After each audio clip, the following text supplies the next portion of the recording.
Let's talk about it.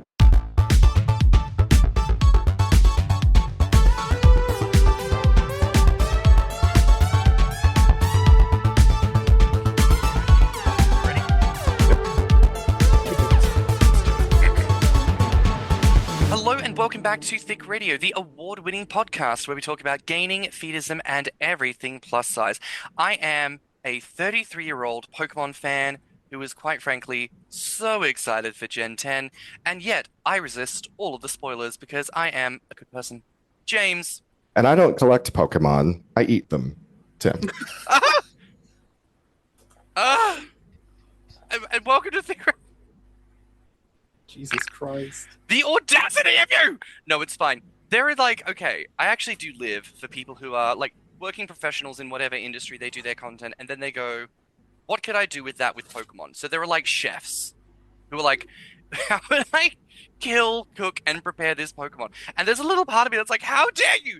But I still watch. I do. I watch. I'm invested. I mean, correct me if I'm wrong, but there are Pokemon that are used as livestock, yes? They are, but also Yeah. Pokemon have spent many years trying to be very specific about the ways in which the consumption of Pokemon and or Pokemon products is somehow still a totally kids-friendly thing within the franchise. What do they do? Run it past PETA?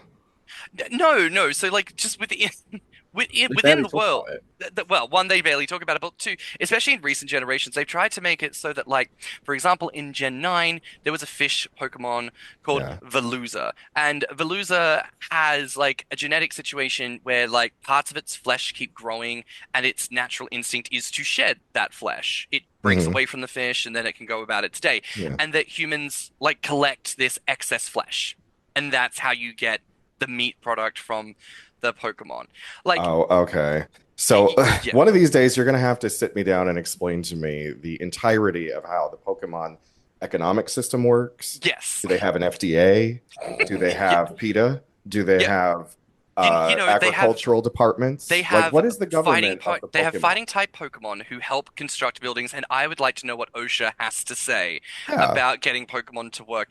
If you're going to give me a fantastic world where fantastic beasts exist, but yet modern human society progresses as normal, you are going to have to give me the bureaucratic ways that these animals are worked into human society. And you know what? We're going to do exactly that. And in order to do that, I think we should introduce our guest, Skull. How are you today?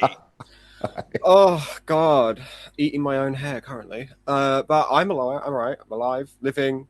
Just about. Yeah, think I we've know now some people established- aren't doing as well as I am. The sky is orange and the diarrhea is everywhere. So I could be better. Yeah. Well, I could be worse, actually. They could be better. That's very true. But you know what, Skull? Thank you for confessing to the fact that you are a Pokemon. Some Pokemon eat the leftover flesh of Veluza. You're eating your own hair. So, it's just... I love how that's really worked out for that in this week's episode. So, Skull, are you ready to get into it, my love? Yeah, all right. Fabulous. Let's do it. So, first things first, for anyone who maybe hasn't seen your art before, you post under the name of Softskull, and I'd like to know, what kind of art do you create? Well, I would say about 95% of it is Fat Guzma from Pokemon, and then that's pretty much all you need to know. There's not really much more to it. Sometimes I'll, the man of the moment in my mind, because it is kind of like a carousel with maybe 4 seats on it, and so things just cycle on and off. So if it's on the carousel and I've got that motivation, then it will appear on my blog, but... I did look up who Guzma was, James, because I thought, is this a Pokemon? No, and I can see why people would want to draw fat versions of this character. I mean, he's kind of like the little raver punk type boy, so... I mean, I've seen a lot of fat art of most of the crime syndicate bosses, and a lot of it is really fucking hot. There's something about someone who is meant to be bad, who is also fat, and a lot of these character archetypes are very belligerent, a little bullish, a little gung-ho, thick in the head. It lends itself to a certain caricature that many of us enjoy within, gainer fat boy fantasy. So it makes a lot of sense to me when you see these characters. Also because you realize just how skimpy some of these outfits they wear can look when you put about 200 pounds of glorious fat and a huge gut on them. So, I think that works out quite well. I feel like we should ask the obvious question, though. what is it about Guzma in particular that does it for you?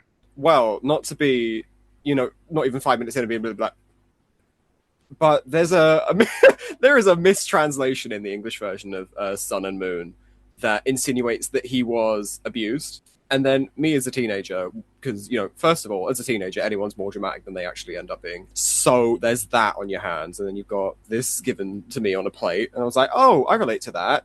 Don't need to give any more details on that, but it's something that's there. That's that for me. And I was like, oh, this Yeah, man is also he's a bit. he's a bit, just a little bit. Oh, yeah. Just a little bit. You know, Oh, I think I often think of like, because I don't know art references, so I don't know what you would call it, but I often think of when I think Guzma and a lot of the Gen 7 style illustrations, and it's ironic because it's also Hawaii, and I do wonder if that's the crossover point. I think of like Lilo and Stitch. There's a certain style within the cartoonishness, a certain roundness, a certain blorbishness that was very present in like the early 2000s, maybe even the early 2010s, where like the way in which size is depicted certainly has like a bubblishness to it.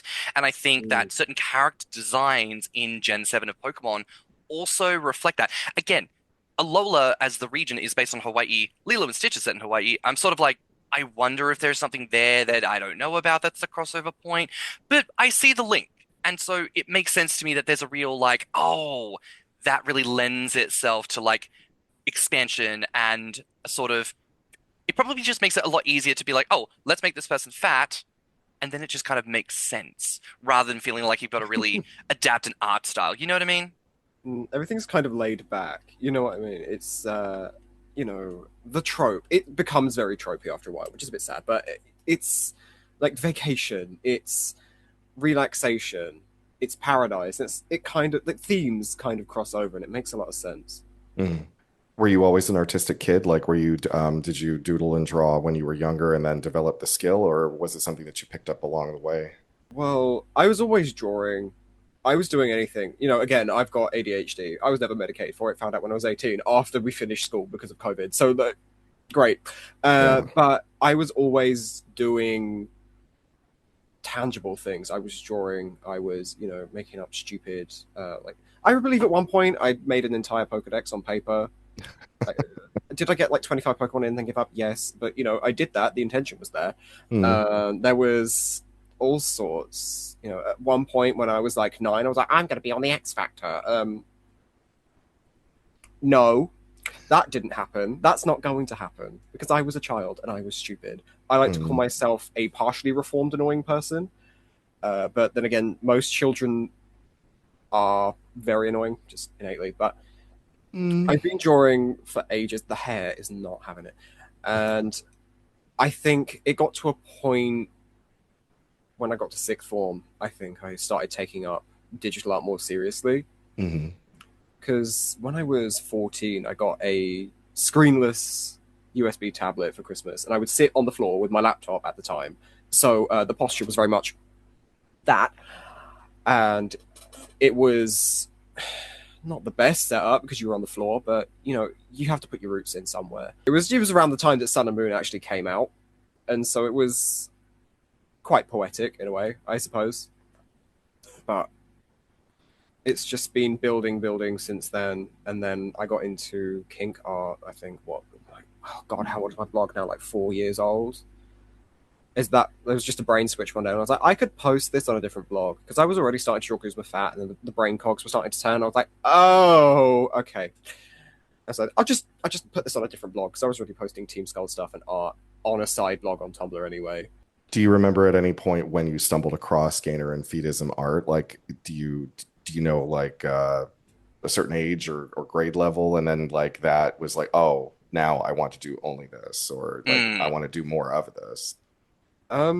Well, I remember, I think I just kind of, it slowly just became something, the cog started to turn, somebody was pushing the car, and it's then eventually started.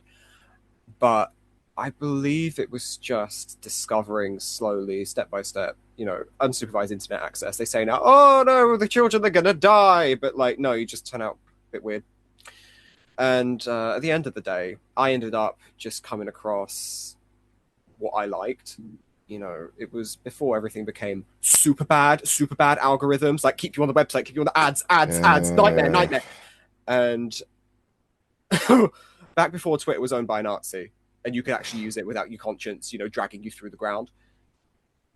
And so I was slowly just discovering, like, oh, fat guy's on here. Oh, that guy gained weight. Ooh, I like that. And then Sun and Moon came out, and I was like, okay, what if I type in Guzma Pokemon fat? And then my eyes like opened. It's like Raven Simone having a vision. But we get to where we are from there. That was kind of a turning point, and I found these artists. One of which I was following, lurking for years, because I think at the time I was like 16, 17. Everyone's like, don't follow me if you're a minor. I will come to your house and I will eat you. And so I was just silently sat there. I'm looking. I will come and look. I'll pop in and out. And then I turned 18. I made an account with, a different username on it. And I was like, okay, we'll hit the follow. And I actually am good friends with one of those artists now. So that's full circle moment. James and I often talk about how art is sometimes the first contact point for a lot of people in the Oh community. yeah. Like he and I, when we were respectively discovering the communities in our own time frames, it was Warren Davis that led us to the community because his artwork managed to get like kind of outside of the gainer sphere for a little while. And Oh yeah. he would often show up in a Google search if you wanted, or God, we didn't even have Google back then. I don't know what we were using to find it, but I know we found it. Yahoo search. Yeah, it was probably a Yahoo search. No, seriously. Like, and I've said this before, like, baby, I was 12 when I discovered stuff on the internet at the age when I was too young, theoretically shouldn't have been looking, but guess what, baby? I looked. I did. I looked at those images, I read them stories, and I had reactions. And let me tell you, I was 18 for 6 years. I was 18 for 6 years. And then eventually I was 18 properly, and I was like, well, I guess I can actually do something in this space now. I think it's good that kink stuff exists in a way that is, in a way, more appropriate for kids than showing actual porn, and also probably is something that when you are a younger person on the internet unsupervised and you're trying to figure some stuff out, you come across an image and you go, oh, maybe I'll focus on this for a bit and allow that to be my point of processing as I start to learn and understand myself a bit more. Because the frank is, the straight kids don't have to worry about that because they're out there as horny teenagers actually be fucking one another. They actually get to go ahead They and get the opportunity. they get to go ahead and do that. The most of us who are queer or like kink different have to figure it out in a bit of a different way. So I say God bless to all the artists out there who make things because, listen, it helps people, regardless of age, to figure themselves out a bit more. And as we've uncovered, when you are at appropriate age, it means that you're a little bit more prepared when you come into a certain scene to follow, to engage. You're a little bit more aware of the ground rules, and I think that's a good thing. I think it's really interesting that you pointed that out about the potentiality of it being maybe a little bit safer than some other mediums, because I've noticed that a lot of gainer artists don't actually do nudity. Like a few do, but most of them don't. Like Prison Suit Rabbit Man, who I had followed for years, really didn't do any kind of nudity. Like scantily clad, certainly scantily clad, but like no penis, like there wasn't any full nudity. There might have been simulated in some images, but also gainer porn historically is not that very genitally focused. It is mostly about the belly. I often say this on the pod. My favorite part of a cock is the fat pad swallowing it. So I already know that I'm still not that interested in all that situation. I'm a 33-year-old man. I'm interested in the blubber. I'm interested in the flab, the fat, the gut, the man titties, that juicy can. I know what I'm here to look for. And that hasn't really changed from a younger age. So again, I think it's a blessing for artists such as yourself who create things that many of us, as I say, of all ages, can value and appreciate and helps us to work some things out. But you say that, you would be surprised by the amount of, well, not just people in the community at large, but especially artists who are asexual. And they're like, I don't want penis. No, I have kind of noticed a that. trend. I mean, I shouldn't say trend because that's not accurate, but like I have noticed that as a thing within the artist collective is that sexuality is more about sensuality than it is about sex. Because I've noticed that too. Like a lot of artists are not really interested in the actual dirty mechanics of sex. They're more interested in its sensuality. It's probably really helpful because when you think about it, the conversation we have as a broadly gay collective, shall we say, older generations that are very genitally focused, very penetratively focused, are very hypersex and very direct when it comes to what they're looking for, what they're after. That's reflective of the porn that you see getting represented in the 70s, 80s, 90s, and even the early 2000s to an extent. It's very explicit, very guttural, very specifically masc or specifically femme. There's not a lot of ambiguity. There's not a lot of suggestive or sensual expression. There is just a lot of like, here is the 3 seconds of obligatory situational dialogue before I ram my cock all the way down his throat.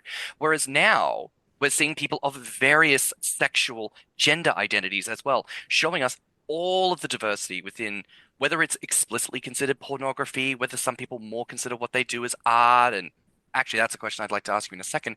But I think it's so wonderful that more artists and more creators are across all of the various spectra, because that means we actually get to see all those ideas put forward before us. Like, we live in a golden age of content, my guy. We live in a golden age of everything that's there. Back a certain ways away, you were like begging for a celebrity to get fat because there were no photos of fat men anywhere online. Now it's like every motherfucker's getting fat, and that's fabulous. But all of that, the question I'd like to ask of you, Skull, I was talking a little bit about it there. Some artists, I think, consider what they do as a pornography. Some artists consider what they do to be very specifically and singularly as art. How do you see what you do? And is there like a discussion within artist spaces around about this? Well, I think you see it sometimes, but it's not really prevalent. It's not something that people are getting really hung up on. I would consider what I do as illustration, because that's what I'm doing. That's the term that you can say to someone who is, your mum's asking you, "Oh, what are you doing? You've been drawing?" I'd be like, "Yeah, just been drawing, mum. Yeah." And I've got. I mean, if you look up there, you can't see it. Or if you look in there, you can't see it. Or this wall, you can't. But, if you could, there's just fat art on the walls. Do my parents walk in and they're just like, I don't think they realize. My boomer parents, I do not think that they actually know. I don't think they have the capacity to actually process it. I'm just like, oh, yeah. And she'll be like, oh, what's that one? It's like a man like spilling out of his underwear. She's like, do you draw that one? I'd be like, no, mum, my friend did that one. It's so dumb. James, is that what I sound like when I'm trying to do an Australian accent? No, you sound terrible when you're trying to do an Australian accent. He says I sound too British when I try to do an Australian accent. Yeah, okay. He says I sound Cockney when I do it. Yeah, because, okay, I'm going to do you. Hey, James, I'm going to do an Australian accent. Oh, cool, blimey, I'm Australian. Hip, hip, cheerio. Like, you sound like Dick Van Dyke doing Mary Poppins trying to be Australian. It's terrible. That just took a year off my life. Oh my god. Well, I can only apologize on Tim's behalf then. You had mentioned that obviously the years keep turning as well. Slowly but surely, you felt this natural shift into fat art, fat Guzma. It's in a certain direction for you. You mentioned that there's like a carousel as well of like some other characters that occupy the space from time to time. Do you find that there's still an allure or an interest in drawing characters of a straight size, shall we say, or a musculature, or is it all of it just kind of fat laden these days? No judgment either way. I love me some fat shit. I'm curious, like, if there is stuff that isn't fat, what is it about that is still like tickling the artistic fancy, you know? Well, I got into this more because, again, I have ADHD and I'm not medicated. So it's like, oh, I have no motivation to do anything in my life ever. And so instead of wallowing in a depression pit, I was like, oh, I'll just, instead of brain chemicals actually functioning how they do, or how they should, I was like, yeah, we'll do horny art instead. Because that's the closest I can get to actually functioning half the time. It's not the best strategy. Would I recommend it? Not unless you're in a hole, because then you do start to rely on it. But, I'm not the armchair therapist. I'm not the gaming chair psychologist, actually. But it worked for me to an extent. I do still draw things that aren't fat stuff. Lately, I've been playing, oh my god, Pokemon Ultra Sun again. Don't even start. And I was drawing each of my Pokemon after I caught them. I was like, no, I can't catch another one right now. I've still got to draw the last two. And I wasn't taking it all the way to completion. I wasn't, shading them or anything. I was just having fun with it. They're mostly just sketch. It's left at a sketch level and then it's just done. And I do draw musculature sometimes. I'm getting into that. It's like, if I'm going to go back, it's another reason why you see a lot of fat artists not drawing cock and balls and sex is because they're not currently at a level where they're comfortable doing it. I see it from so many artists and me as well. It's like, well, I'm not going to go post that after I've somehow amassed a non-zero following. I'm not going to be like, hi. It's like my stick figures just like going at it. It's like, no, people expect something. And while it's okay to expect something, I'm not saying that people are going to be in your ass box, be like, this looks like shit, kill yourself. But I want to be able to create illustrations at a certain level before I share it with the world. I'm not posting on social media. This is, sorry, tangent, but I'm not posting on social media. I'm not creating content. You know, people need to, I'm very stringent with who I release the statement to, because otherwise it will just become meaningless, like how content has become meaningless. Right. It's like how everyone's now saying slop. It's like, it's not slop, it's just shit. So, sorry. But stop calling everything content, is my opinion, right? If it's got some meaning to it, you're not a content creator if you're making entertainment. You make entertainment. You're an entertainer. You're a producer. You do this, you do that, you do the third. Give yourself more credit than just, here's what I make grey on the internet. Eat it. There's such an interesting piece there because they've done studies on businesses that have tried to adopt AI, and they'll do interviews with the various teams, right? Like whatever kind of company. Oh, they've made it so now one of our systems is around about AI and everyone has to use AI. And every department, they would say, oh, like interviewing them, you work in finance, right? What do you think about operations, marketing, management, blah, blah, blah, blah, blah. What do you think about them using AI? And they'd be like, you know what, that probably would help them. You know, I think that would probably just streamline things and make their job easier. Well, what do you think about your team using AI? Oh, no, absolutely not. You couldn't do my job with AI. How dare you to suggest that you could do this with AI? What if AI gets it wrong? You would ruin absolutely everything. And then they repeat that with every other department. Every single person they would interview. Oh, everyone else? Yeah, I don't know what they do, but they could use AI because I'm sure it's not that hard. It could make their life easier, blah, blah, blah. But me, I'm actually important. What I do is actually really important. It's very human. And so what I do shouldn't be AI. And everyone believes that. So I think you're absolutely right. That point of more of us need to be very conscious that we give respect to what we do because content really has become quite a flattening idea. What you do is content. Content is easily produced, easily consumed, discarded, not even thought about. But you spend hours recording that video and color grading it and doing really nice sound to it. You put some real effort into potentially putting some effects on that. And when it came to posting and production, making sure that the captions were correct and making sure that the hashtags were done right and that the social media etiquette was followed with this and that the sharing was done well. Like you've really done something with this. So calling it content maybe does feel like a cheapening to a certain regard. And I imagine this is part of the conversation on art and AI. And to that, please do not apologize for any passion, for anything in regards to that, because I think people need to hear that there is a feeling in relation to that. You've got like the two camps. People who are like, AI is inevitable. Just don't fight it. Give up now. And then you've got the camp of people who are like, no. Like, Yeah. we need to hear from people who one, are being impacted, but also two, really have something to say about that. And so I'd like to offer you this opportunity here. And I'm sure your opinion will be perfectly neutral and measured and in no way, shape, or form impassioned, but just casually and with no context or reasoning whatsoever, what are your thoughts on AI art within the plus size gainer space? Okay, so this is what somebody sent me. This is an anonymous ask on Tumblr, which, first of all, anonymous shows you got no balls. But so I'm not for AI art, or at least I don't appreciate it, so don't take this as an attack. But you do know that by posting your art is part of the data scraping AI uses to generate art, right? I'm not saying not to post art. It's just like all your disclaimers and stuff is pointless. Also, I've spoken to a few AI artists. They really don't care what you say. They'll just go use the terms of service as an argument. So I wrote back, you know, usually you get asked on Tumblr, and half the time you can tell 99% of the time if it's bait, and you're just like, delete, no. But I said back to this person, I said, well, joke's on them, because I put overlays on my artwork to prevent scraping and training as best I can.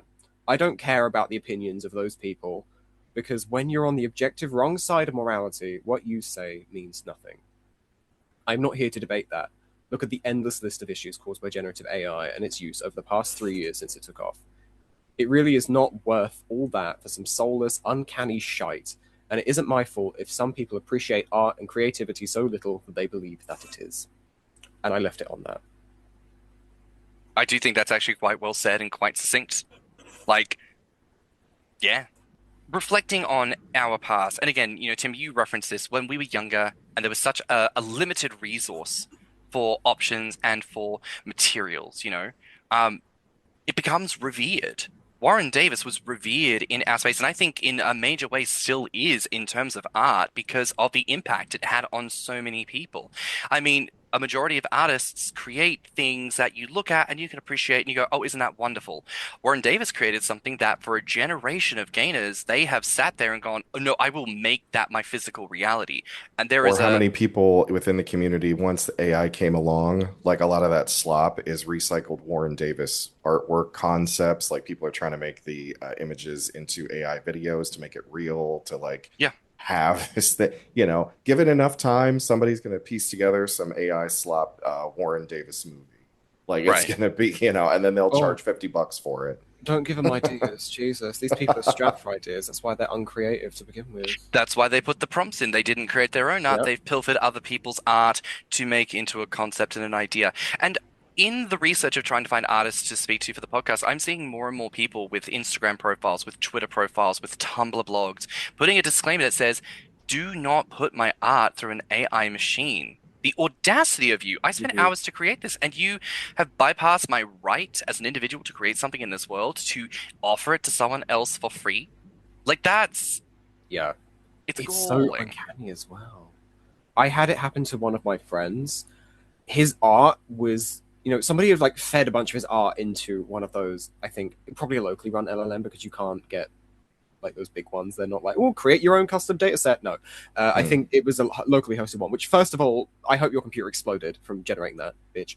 And second of all, it was so uncanny. It was like a zombie of an artwork. It was so weird. The face wasn't right. The hands were weird. And it was kind of the right style, but it didn't have anything to it. It kind of looked like a person. It kind of looked like, if you were drunk and you had your eyes closed, you were drawing it with your feet. Bringing it back to the gaining of it all for a second, I'd like to ask of you, because you had mentioned there are a great many artists who identify as asexual, and I'm not necessarily going to ask for you to have to disclose anything you don't want to disclose. But within the gainer and fetus space, do you engage a lot like as the person? And if so, do you tend to identify as a gainer, feeder, encourager? Is there a label you use or don't use? Share that with us. God, it's been a while. I still haven't really settled into anything yet. I know I'm not gaining weight because, again, you would think that even if I did, my parents wouldn't give a shit, because it's like mum walks in and be like, you drawn that? No, mum, not that one. But you think, but also my parents are the kind of people who, even if I did, it would be comment. It's like, oh, okay, so now you're commenting on it. Now that you're involved and you've made a comment, instantly no appeal. Actually, I'm going to go float down the river now and you're never going to see me again. There are a few people like locally who I've seen, this hair is in my eyeball, and they really, small town, the options are like non-existent. So not to bring celibacy into it, but like we're close. The engagement in person isn't really here. There's not a space here. Like I can hop on a train like almost an hour to London. But do I want to? No. I don't want £30 for a train to suck my ass. No. And Andy Burnham, sort the fucking trains out, and then I will go and make a man fat in London. Sort that out. So you've spoken publicly about fat attraction not automatically being a fetish. How do you see the relationship between attraction, admiration, and like how does that cross-sect with the art? You look at the definition of fetish, right? And it specifically states, well, not the definition, the government mandated one. No, like, certain dictionaries will have different wordings, but you often see the word abnormal. And I don't think, especially in this world now, maybe not 100 years ago, but now, a fat body is not abnormal. You go outside, it's like, it's rarer to see somebody who has, I don't know, blue hair. You can have a blue hair kink. that could be considered a kink. I don't know. More than the fat person. You know, inherently, fat people deserve just as much respect as anybody else in return, in respect to just sexual attraction, because just nothing. It's just everyone is different. You are a different fucking shape. That is the end of it. And if 100%. you know, if it's anybody else's problem, then that's their problem. It's not my problem. It's not anyone else's. And if these people who have this issue, if they are that insecure, or however deep that goes, however deep that insecurity goes, or however deeply rooted that hatred is, that's sad for them. How much more of their life is affected by how shallow-minded they are, if that's how they're acting, you know? I don't Right. associate with people like that. I try not to, because it's like, I mean, you would come into my house and be like, oh, yeah, right, the Fat People Museum, right. No, we're not doing that. I don't associate with people like that. It's just so fundamentally different from how I see the world and how, you know, I think people should see the world like that, because, like, oh, you're with a fat person. Does that mean you're like one of them? And it's like, well, no. Being But I am. close-minded is so boring. Like, I think about where I have come from in Australia. I think about a culture that is very white-centric, a culture that is very shady towards other identities and archetypes. And, like, don't you get tired of being an asshole to people for I think literally it no makes the good world reason? smaller. Like I feel that You know? people, you know, and I come from the like because I experience living in the Midwest. I experience this mostly with like racism and then religious intolerance, right? Because Bible Belt and all that shit. And you know, I know that like in the vastness of the universe, the world is small, but for a singular human being on the planet's face, it is huge. It's vast. And every time I see one of these people, you know, just doing ignorant, stupid shit, I'm like, you're making your world so tiny. You're making it so and I guess that's part of the psychology because humans need to control microcosms. It's one of the reasons why I think the presence of art, especially fetish art, is so important. I think art really helps us to understand our desires more, to which point, thank you for doing what you do, Skull, because your art is actually really, really good. Thank you. I appreciate that. I mean, you speak about this, and also, you know, taking pictures. Photography is an art in and of itself as well. You can create whatever you want. Like, I mean, movies, TV. Does it take a group of like 100+ people to make a movie look like crazy? Yes, but you know, you can. It's just obviously budget constraints to a certain point, but you can get creative. You can blue tack your phone to the fucking ceiling. You know what I mean? That costs a packet of blue tack and a cushion on the floor in case your phone falls off. But you know, it doesn't cost much. You can. You just have to. What I think, especially with art, especially well, you know, what I do, illustration. You can never ask too many friends, right? Not too many people, because if you're asking everyone on the planet, you're gonna get too much going on. You know, you're gonna get like, I hate you, and also I love this. It's like so that Oh kind yeah, of stuff. like creativity by committee can't work because that's not a perspective, that's a melange of whatever. Yeah. Yeah, but community is very important. You Well, know, what you just having described, James, that's AI, a community melange of just crap that's been thrown together. But Skull, it's almost like what you're saying is that in order to create something interesting, you have to be creative. You have to be and not just in what is the idea, but how do I execute the idea? How do I make that work? yeah, I don't want to make it come across like there are creative people and then there are like the scum, but no, that's not what I'm trying to say. But it's hair. It's sort of it's a skill, just like anything else. Drawing is a skill, and you know, music production is a skill. Photography is a skill.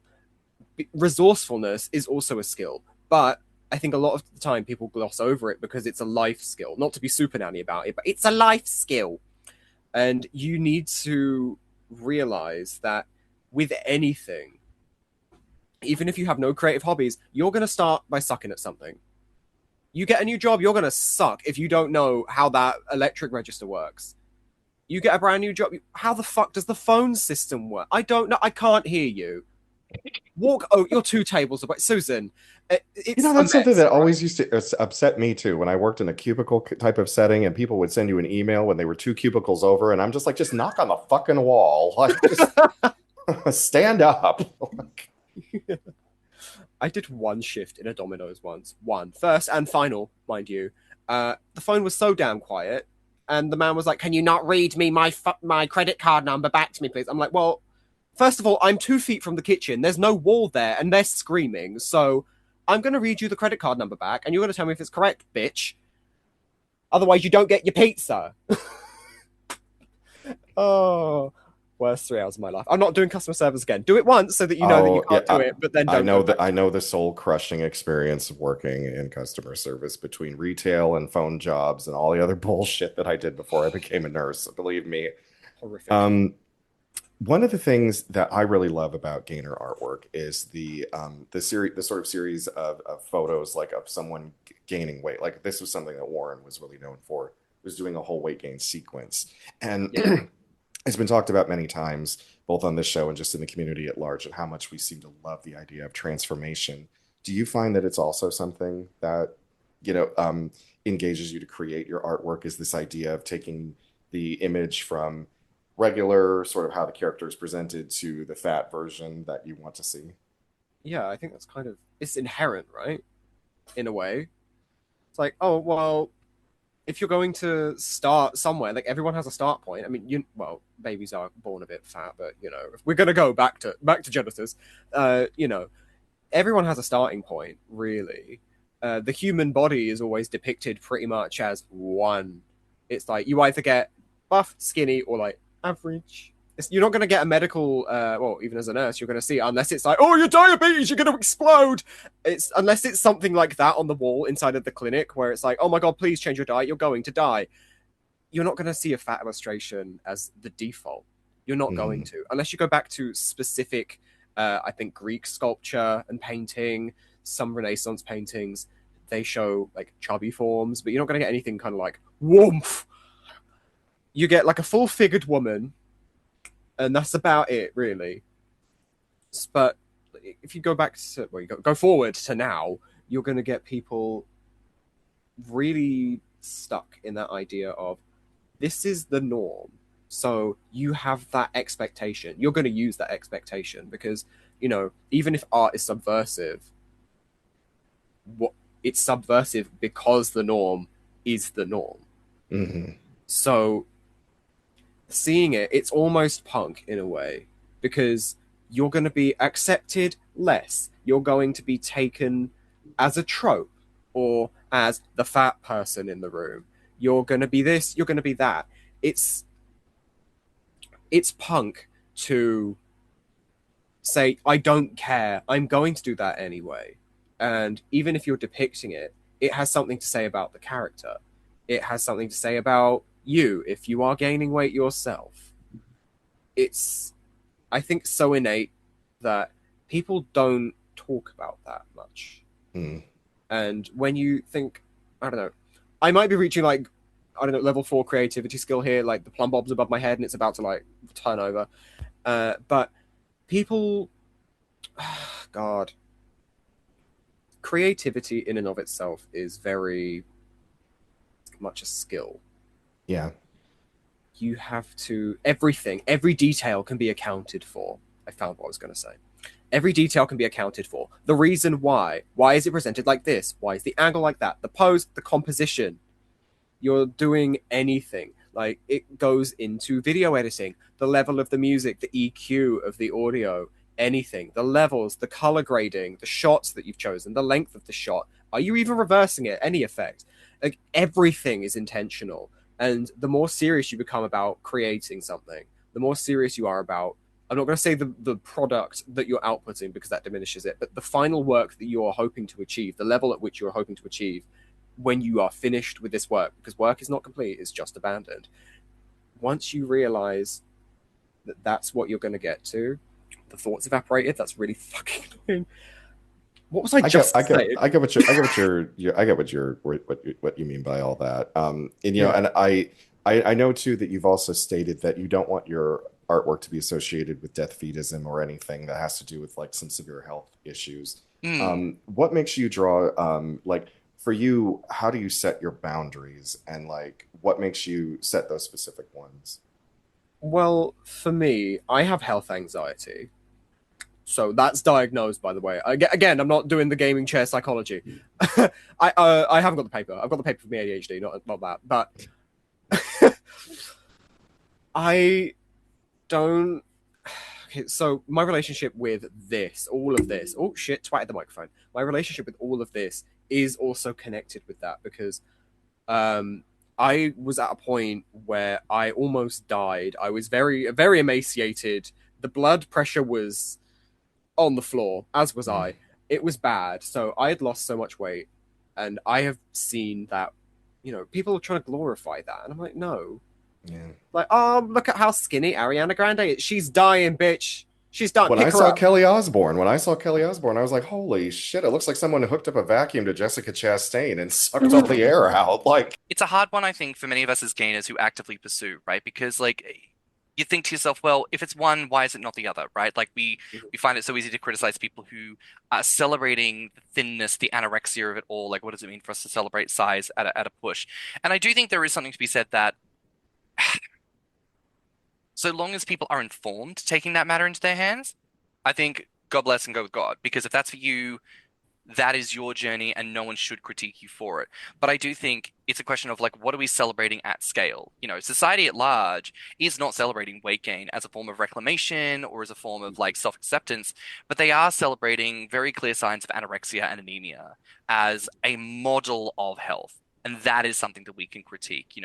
I think gainers who take matters into their own hands because it's for them, a beautiful thing.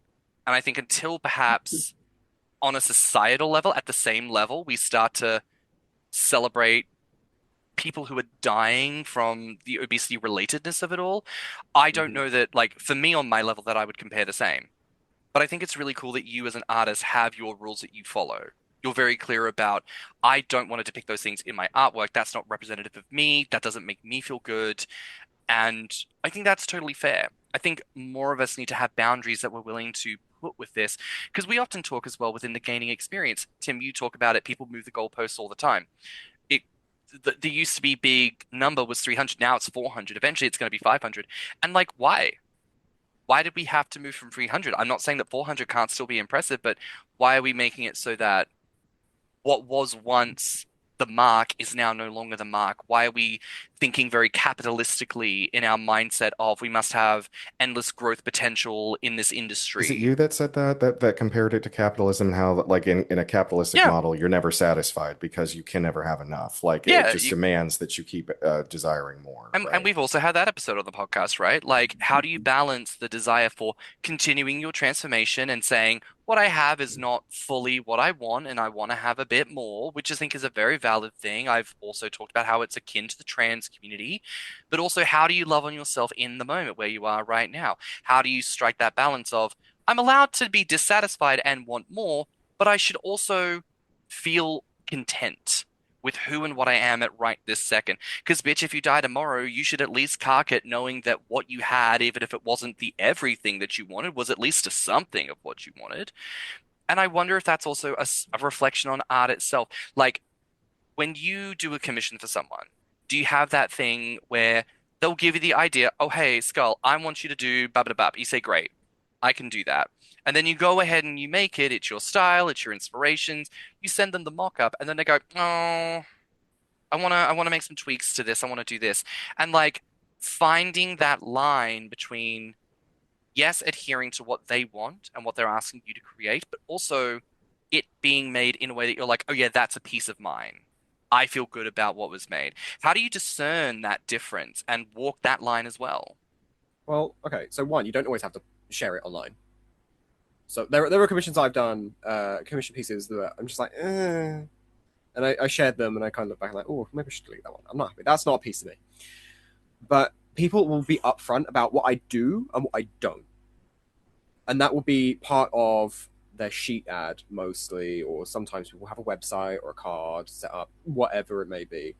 There is usually a I will not do this list, and a lot of the time you don't even run into that because the people who follow you are going to be the people who come to you wanting you to draw something for it. So if they're coming from your following list, you've already filtered out a lot of those people who you wouldn't want to do. You're like, please draw him having a heart attack and 900 pounds. Like, no, I'm not going to do that. And the people who follow me probably are not going to ask me for that because I don't do anything like that in the first place. And people have these strategies set up where it's you can have 2 free changes, or minor changes cost this much, major changes cost this much after a certain point, so that you're not constantly kept in a cycle. But there is this joke with anyone who does commission pieces where you'll draw it and you'll be like, oh, this looks great, actually, I'm really happy with this sketch, and I'll go send it off to them for approval, and then you just get back, make them fatter. It's like, fuck off. I have had an instance, it's not really my story to tell, but I'll anonymize, right? A friend of mine, they drew a drawing. It was a full body drawing, and the client was like, make it bigger, and then so they made the belly bigger, again. It was 4 times, like, you can't see the legs anymore, enough. And they were getting so like upset over it. It was like, you've just ruined this. I was happy with this. You've ruined it. Oh my god, some people don't know where the line is, but it's like, it's just experience. They don't know. You can't do that. You just tell them, be like, okay, this is getting a bit annoying now. Like, enough. No. So as a way to kind of round out the conversation, if listeners only remember one thing from this conversation, what would you like them to understand about your experience as an artist and about the community itself? You're not going to get anywhere if you don't always ask why. Ask yourself why. If it's a stupid question, go to someone you trust. If it's a poignant question, ask it. Look it up. Ask why, because you won't grow. You won't untangle anything. Your mind is a ball of wool. Untangle it. Find out what is actually connected to what. Find out what loop that round that one. What loop this round that. Find out how you can understand yourself, and then you can understand the world. And then you're less closed-minded if you're trying to figure everything out. That's how I see therapy, actually. You're untangling this. Your mind is a ball of wool, all these problems, and you're figuring out what's connected to what causes it. Ask why, learn more, be informed. Don't let ignorance win, because it's weaponized. See, James, I'm not the only person with the labyrinthian mind. I know that mine's dusty, full of cobwebs and junk that you stumble over, but... You see, we're talking to a Minotaur level labyrinth right here. Yours is the one from the movie Labyrinth, and it's full of those like Muppets that are real gremlins, like. But no, I think that's so fucking true. And here's the thing: I know to some people they might listen and go, "Well, you're just talking about art. Like, is it that big a deal?" I think it is, because I think we silo things in our mind so firmly to the point where it's like, well, this is just art. It's just a cartoon. It just means that, and nothing means anything else. It's totally divorced from that, and there's no purpose. But actually, everything is connected. And when we're talking about like the fascistic approach that so many people have to like the rendering flatness of the world, it's actually, I probably think, very important that we understand, like, yes, we should be way more informed and talk about those things. Imagine the world without any art, without any creativity, right? You wouldn't see billboards, you wouldn't see cartoons, you wouldn't see There'd be no magazines. advertising. There would be nothing. There wouldn't be cars. People designed the cars. There wouldn't be buildings. People designed the buildings. There wouldn't be furniture. You'd live in a fucking cave. You wouldn't have a phone. You wouldn't have Twitter. Oh, no. I can't. Oh, I can't go see. Oh, my Twitter's gone. Oh. Someone has to make something. Everything has been made by someone. Yeah. And with the advent of AI, generative AI, analytical AI is fine, but generative AI used on this rampant scale, you're seeing more and more soulless shit. And it makes you appreciate everything that's real so much more when you realize it's real. Precisely. And I think that's a very powerful place to leave this week's episode. I think there's a lot for us to chew over when it comes to the fat of it all, and I think there's a lot for us to think over when it comes to the art. And with that said, I'd like to encourage people to check out Skull's art. So I'd like to say, Skull, thank you so much for your time with us today. Where can the listeners find you and your artwork online? My Tumblr is softskull, and that's 5ku11 because I will never leave the 2000s until it is a cold corpse. Fair enough. And it's spelled how you would expect normally on BlueSky. Fabulous. Well, everyone, that is a wrap for now here with this week's episode of Thicc Radio. Please remember to like and subscribe, rate us 5 stars, and leave us a good review. If you like this episode, share it with your friends and encourage them to tune in. You can find me on Instagram and BlueSky at stannnum. And you can find me on Instagram at thiccymouse and Grommr at orpheus.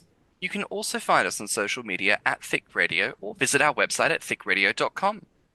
Consider supporting the show by donating to our PayPal or by subscribing to our Patreon, where you can enjoy extra helpings, a behind-the-scenes conversation with this week's guest where nothing is off the table. And if you send us a letter to thiccradio@gmail.com, we might just read it on the show. That's all for now, so until next time, bye, Fats. Bye, Fats. Bye, Fats. Let's talk about it.